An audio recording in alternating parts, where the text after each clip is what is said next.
Hey guys, Clover here. I wanted to talk about a couple of different things that were kind of on my mind.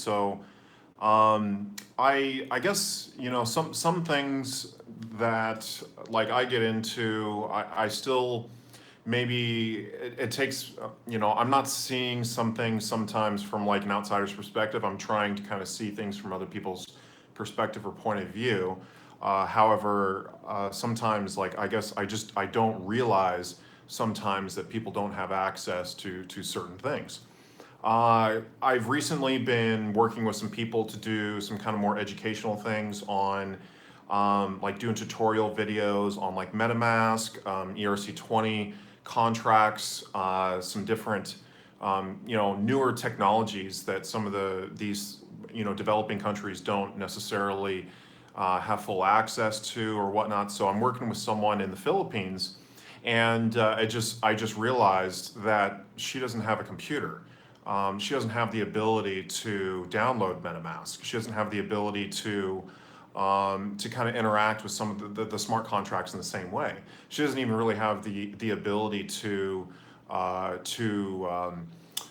even access a computer that she could get to perhaps transact or do some different things with digital assets. And so that's kind of like become a little bit of an interest of mine. I spent like the last several hours kind of looking into some different things and kind of wanted to share some of my insights with you guys. So for those of you guys that are kind of getting into the smart contract space, you understand that you need to have an ERC20 compatible wallet. And so there's a list of compatible wallets here. So I can show this to you guys. Yeah, why won't that focus? Come on. So there's oh, okay. I don't know why that's not focusing. Anyways, so there's my Ether wallet. There is MetaMask, which are kind of like the two ways that the main ways that people are interacting with. There we go. That are interacting with those contracts. There's a few other ones here which I haven't really gotten into. Mist, Parity, these are desktop applications.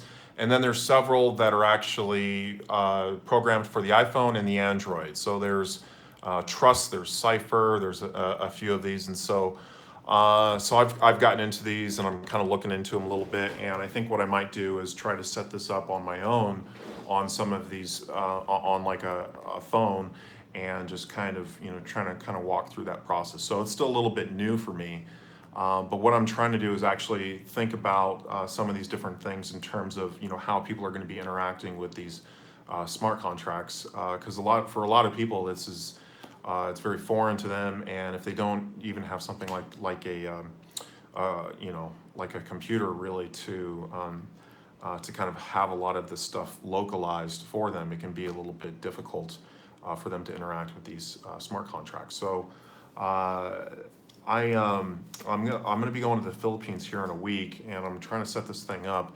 And there's huge populations here in Asia that don't necessarily have access to a computer really to like they don't.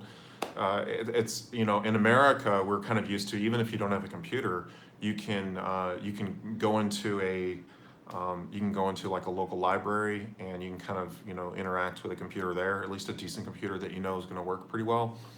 Some of those same options aren't necessarily available here in Asia, and for most people, just even having a smartphone is kind of a big leap for them, and so that's going to be something that I'm going to be working on a little bit. So I'm working with a number of things,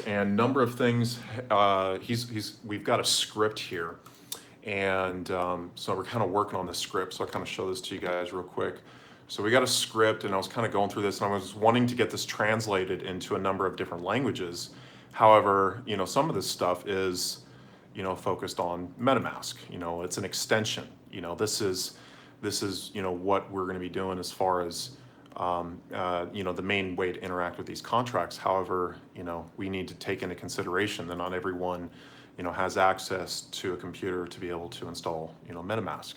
So this is a number of things. This is his video where he is doing like animation of. Taking a look at smart contracts. What are they? And So how do they work? we're going to have this Facilitate translated between individuals. into several different You may be languages. surprised to learn think of Ethereum like the internet. And so this is kind of a project that we're working on. And so like I've mentioned, I'm getting this translated into Vietnamese, different dialects in Filipino, and Mandarin and Cantonese. And so one of the things I'm looking at doing is getting into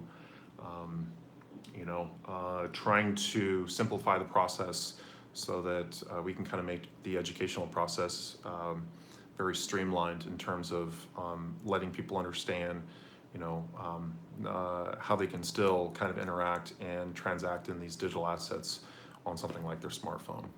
So, Tony Lamb, have you got a job yet? No. Yeah, I'd love to meet up with you and talk with you about that. I'm kind of it's a challenge for me here, so I'd love to talk with you about that. So.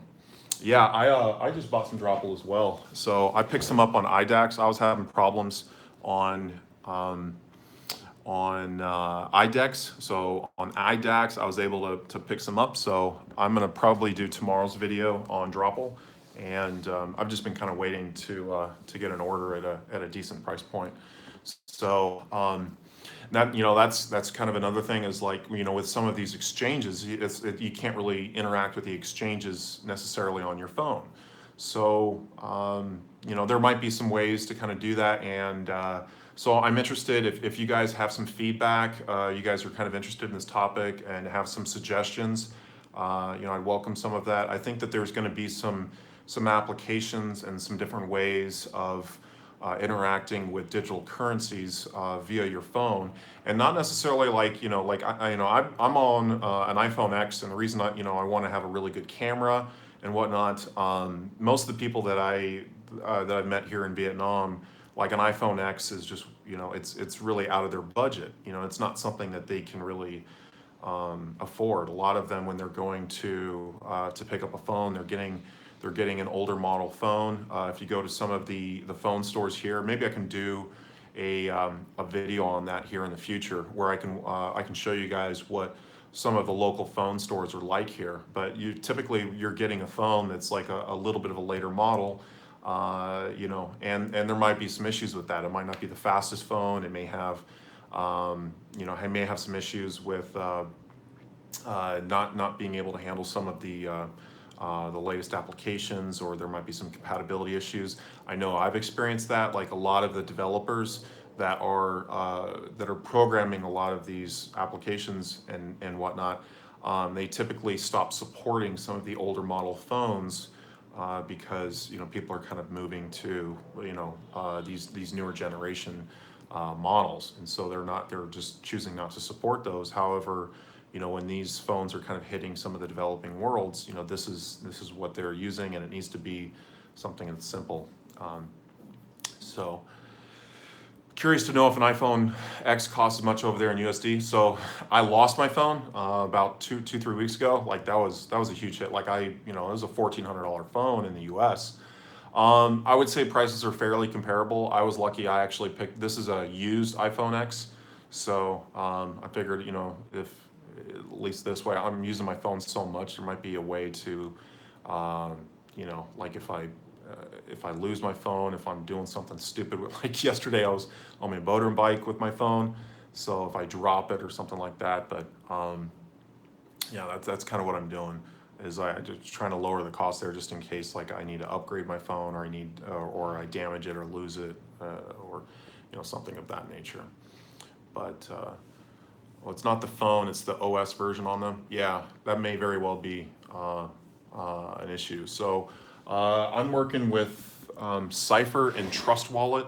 So like this is like I'm working with my friend is, she's installing these two right now, and there's a few others that she has that we're going to be working with. And when I go to the Philippines, I'm going to be trying to understand how people are going to be best interacting with this, because really everything seems to be through the phone. Like, even some of the laptops are not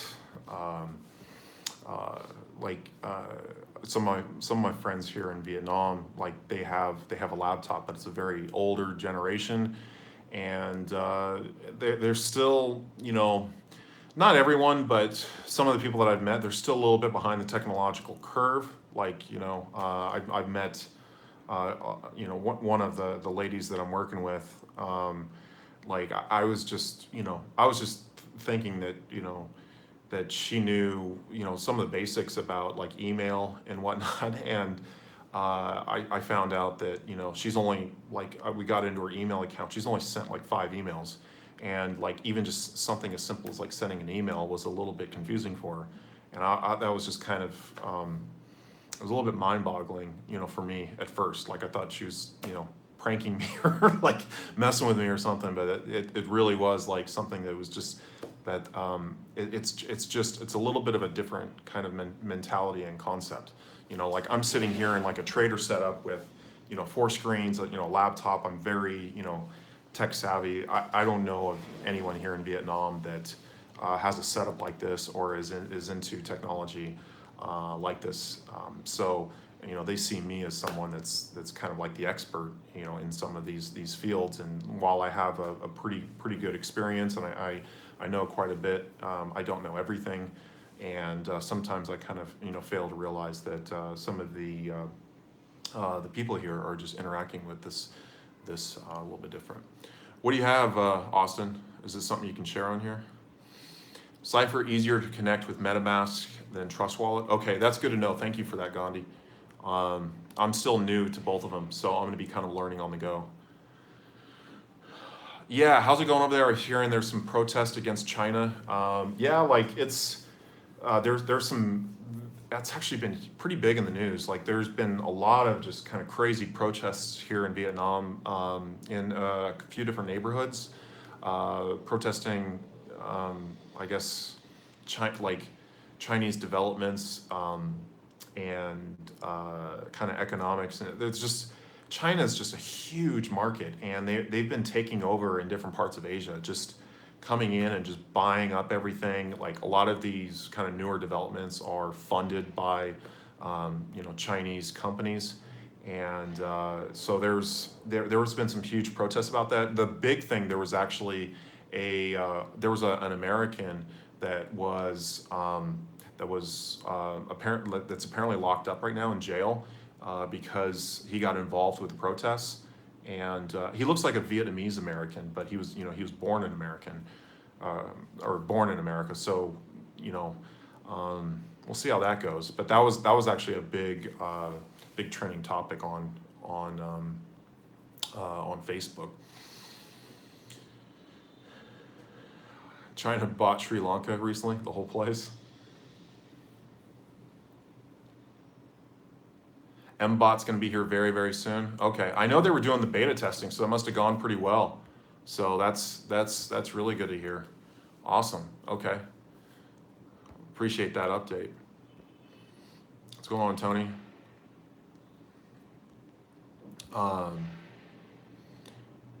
Do you need help managing this translation projects? Yeah, I mean, if you're interested in getting involved in some of these projects that I'm working on, definitely. Like, I'm not really as financially motivated. Like, I don't, necessarily want to be like a millionaire, or just, really just kind of focused on money and crypto. Like, I'm really trying to affect as many people's lives as I can. And that's kind of been more of my focus. First I kind of need to get a little bit of stability, for myself. And that's kind of one of the things I've been working on. I mean, I just recently got really hurt badly, along with millions of other people, with the fallout of BCC. And that hurt a lot of people here, in these developing countries that don't know. Like, that's very scary for them. Like, they're getting into some of these things and they don't know enough about them. Like, they're hearing stories in terms of like, the validity of these different projects, and then when something fails, it makes them very hesitant to get into the next one. So there needs to be a little bit of an educational element to it, and I'm trying to find ways to make this as authentic as possible and also get this translated into other languages. And when I'm in America, it's primarily English, it's primarily Spanish, at least in North America. So there's not as much in some of these other languages. Here, you have Korean, Japanese, you have Mandarin, Cantonese, there's other Chinese dialects. There's Bahasa, which is in Malaysia and Indonesia. Singapore is really the only hub that's like the English-speaking majority. There's Vietnamese, there's Cambodian, there's Thai, different dialects in Filipino. There's several different dialects in Filipino. Hindi in India. There's just so many different languages and so many different, understandings of the cryptocurrency space. And so if you've been following cryptocurrency since last year, really the explosion that we saw in the financial, or not the financial, but the cryptocurrency markets in April, May, March of last year was really when we saw volumes take off, and we kind of saw the cryptocurrency market really wake up. That was the first time that we kind of seen things really kind of really pump over that $1,000 price point with Bitcoin, and it was kind of reflected in all of the altcoin markets. And the last time that we had saw that was like in the 2013 bubble, December 2013 bubble. And things kind of dipped down. We saw a little bit of a lull in the market. We saw a huge pump, in 2017, and the markets have been down a little bit, but they come back up a little bit today. But it's getting more diversified. There's a lot of different projects that are really interesting to get into. Like I was kind of looking at some of the projects today, and some of the ones that are doing well. You can kind of get in here, like even just something as simple as like CoinMarketCap, and just kind of looking at some of the biggest trenders. Like this 0x Bitcoin or 0x Bitcoin is an interesting one. This one looks interesting. Like I was looking into this a little bit. This content neutrality network. There's several of these projects that are just kind of, there's a lot of innovation, a lot of different projects to kind of explore. So I'm interested in kind of getting into this. But if you guys are interested in kind of helping out with some of the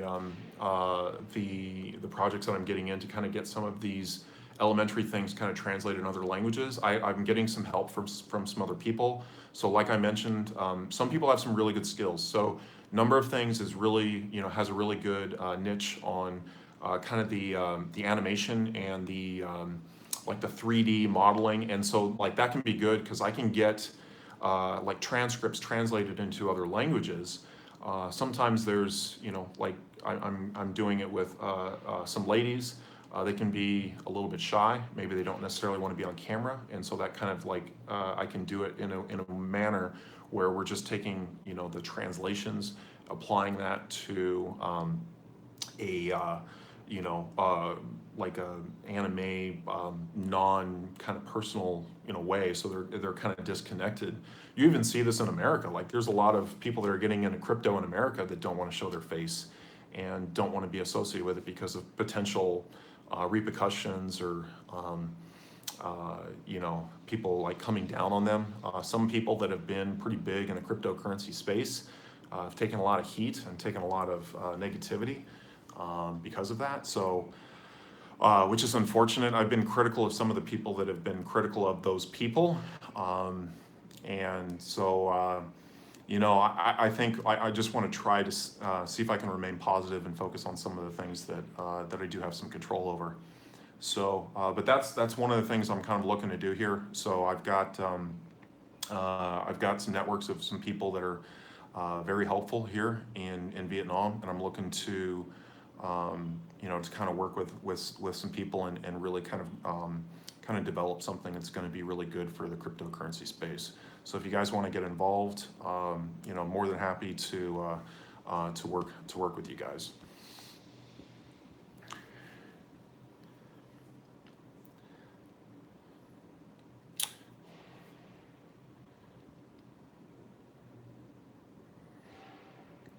The difference between what we do and what we are capable of doing would suffice to solve most of the world's problems. Mahatma Gandhi. I like that.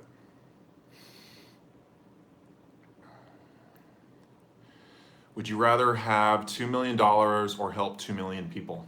Yeah, like that's a good way of kind of looking at things. Like if you're, there's a lot of people in the cryptocurrency space that are money motivated. I think like one of the things I guess that I came to realize was when, you know, I'm not going to put any names out there, but when I was involved with the BitConnect community, I think one of the things that I was kind of noticing, you know, right off the bat is I'm meeting, you know, I'm interacting with people that are recent millionaires that just recently became millionaires, and you know they have all of this, you know, financial success in this particular platform, and I believe we're going to see this again with some other platforms, and we're already starting to see it with arbitraging, where we've seen some people that have gotten into the platform and have instantly become millionaires, and that's a very typical thing with cryptocurrency. And so one of my things and some of the conversations that I was having with people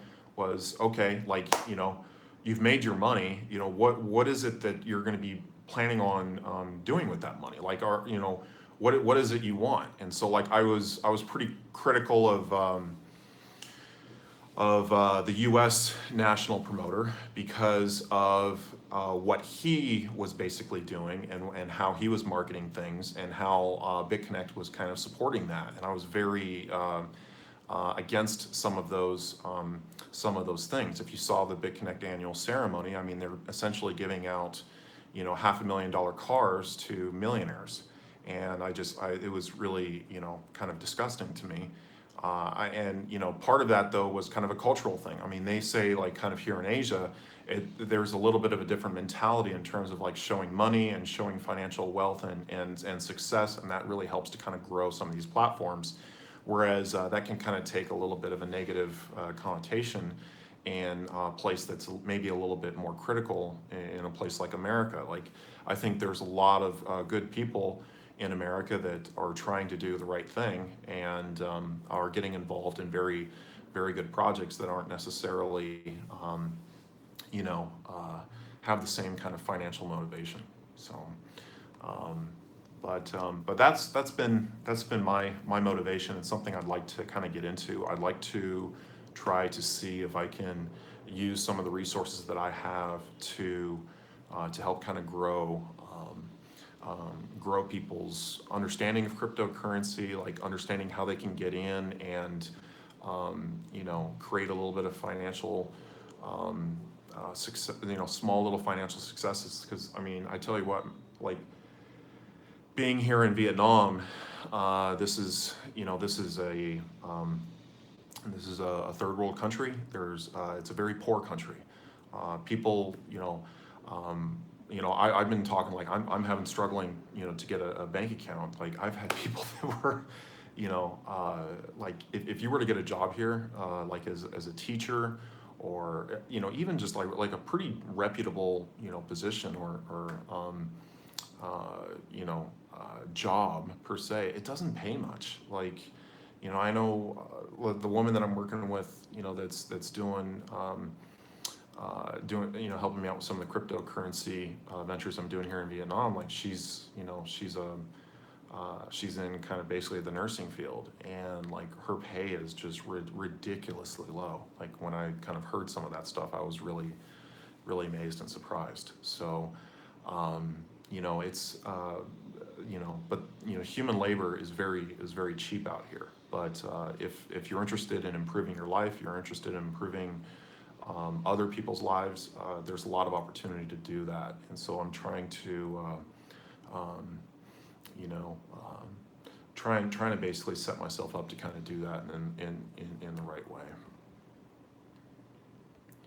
Yeah, you can see how much of a difference it really makes. Like, you know, like some of the people that I think when I first came here to Vietnam, and I was kind of around some of the people that were having a lot of financial success in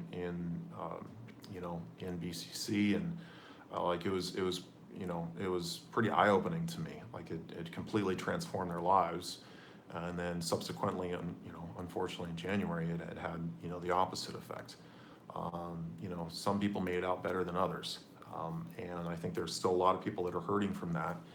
And I want to see what I can do to kind of help people. Because another thing that I've been preaching is diversification, like getting into a lot of different projects, you know, protecting yourself in case one, you know, does have a problem or goes down. And the more you diversify you get, there's again, like another, you know, more and more steps of knowledge and education that you need to have to get into these platforms and be successful. So I think I'll take a few questions and get off the stream here in a little bit. How can someone buy crypto in Malaysia? So one of the ways that I typically recommend for people is to get on like localbitcoins.com and try to find like a local person. One of the things I'm finding is actually been kind of a recent thing that seems to be actually working pretty well. Like, you know, that's like localbitcoins.com. Typically that's for Bitcoin, right? But like there's been this one, like if you get into, this is DApp Radar, and if you look at, you know, there's casinos, there's games, there's these marketplaces, which is typically exchanges or, you know, some different aspects. But if you look at these other dApps, these are some more exchanges, but this local Ethereum is one that I just recently started getting into. And it's gonna take me a second to kind of bring up my account, but local Ethereum is a website for buying and selling and trading, you know, Ethereum locally. So this is their website here. So you know, this is one that I would look into. There's you know, some different languages here. Doesn't look like they have Bahasa, so this might not be one that is very popular in, say, Malaysia. And I think that there's going to be some that are better than others in different countries. You know, like here in Vietnam, there was a question, it was like, how do people buy and sell, you know, Bitcoin or get into cryptocurrency here in Vietnam? The major one is Remittance, and that's really kind of local here to Vietnam. Like I don't know of a whole lot of people that are using that platform in other countries. So it's going to be a little bit different in every one. And that's kind of the other thing, is when I start to kind of get into this and I'm kind of educating people about, you know, some basic fundamental things they should know about cryptocurrency and getting into it. You know, for example, like, you know, if you want to get in and you don't have a computer and all you have is your cell phone, but you still want to, you know, own some cryptocurrency, there's some ways to do that. There's just kind of an educational element to it that you know, that I'm trying to kind of help with, I guess.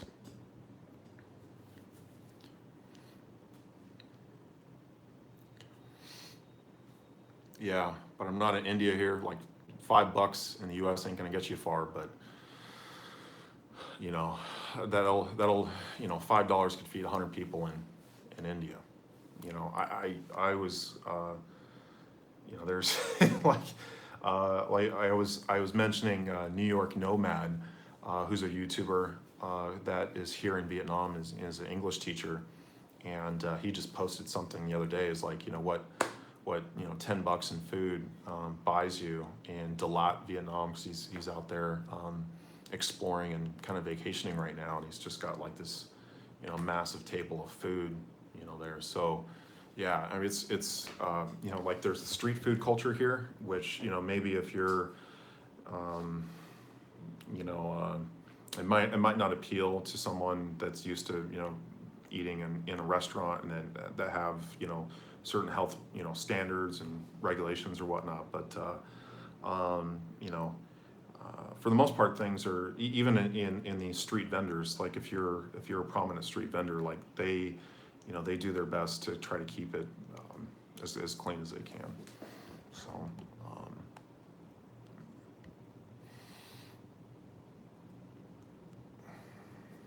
How's the protest over there now? I think it's subsided. I don't you know, I don't see as much of it trending. I think it's just kind of it's gone down. But yeah, I mean, it was like, you know, there were like riots and it was just getting kind of crazy there for a while. But you know, I don't know, like it's not here locally, like, you know, where I'm at, it's kind of in a different part of the city, and some of the areas of the city where there's certain areas of the city that have higher concentrations of like Koreans, you know, Chinese. There's like places that would be considered like Little India, where there's predominantly more you know, Indian speaking people and then they kind of have a community there. So there, you kind of see little pockets, like, you know, expats, Westerners. You're going to see more of those in, say, like District 1, which is downtown, or District 2, which is across the river, which is, you know, kind of like a newer kind of development area. And those are kind of areas I was trying to stay away from. I'm closer to the airport, so I guess it's a little bit different out here. But.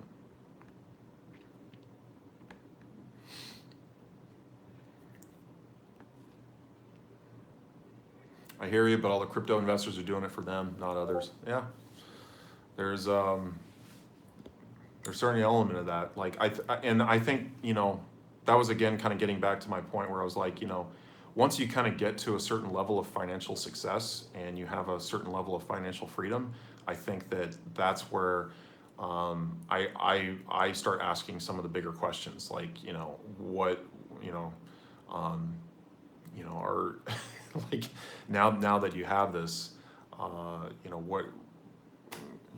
what are some of the next things? I was having some of those conversations with some people, and I didn't necessarily like some of the answers. So you know, greed can be a powerful influence with some people. So, but you know, I mean, yeah, so yeah, I guess that's about all I'm gonna say on that.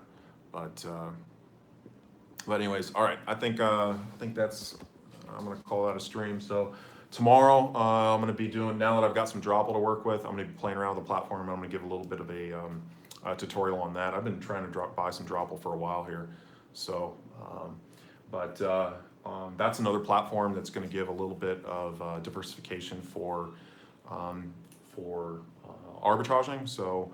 I do have a link in the description below. If you guys are interested in Dropil, you get a free $5, you know, for signing up. I get $5. There's not much of like an affiliate, you know, referral thing on that, but I do think it's a good platform. I've seen a lot of other YouTubers kind of getting into it and talking about it, and it looks really promising. I've seen a lot of people that have done pretty well. So, all right, guys, I'll catch you on the next one.